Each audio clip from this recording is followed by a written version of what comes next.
तुम्हाला वाटत असेल मी घर सोडून निघालोय का काय, पण ही चटणी आहे जे मी गावाला घेऊन निघालोय. रस्त्याने जातानाच आपले 3 दोस्त भेटलेत. हे रामापुराचे दोस्त आहेत. ह्यासनी हो व्हिडिओ पाठवा. 2-3 दिवस झालं व्हिडिओच अपलोड केला नाही, कारण फोनचा डिस्प्ले तुटलेला. आजच नीट करून आणलाय. हेच आहे माझं गाव.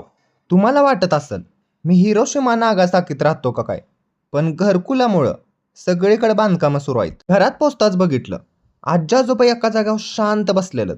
मला वाटलं काय झालं का काय, पण ते टीव्ही बघत बसलेलं. मी पण त्यासनी लय डिस्टर्ब केलं नाही.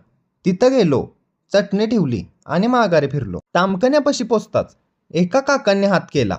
म्हणलं मला पाटणपर्यंत नाही. काकासनी लिफ्ट दिली आणि चाफुली रोडवर सोडलं. ते मला थँक्यू म्हणले आणि पुढे गेले. मदत केली की मन कायम खुश होतं. घरी येताच बॅग घेतली आणि रिटर्न क्लासला निघालो. सद्यस्थितीला कम्प्युटर महत्त्वाची गोष्ट आहे. तुम्हाला कुठले कोर्स करायचे नसतील, पण MSCIT तर नक्की करा. आतमध्ये येताच बघितलं माझी फी पेंडिंगला राहिल्या. वही काढून चेक केली. टायपिंगच्या परीक्षा पण जवळ आल्या, त्यामुळे एक पण PC रिकामा नव्हता.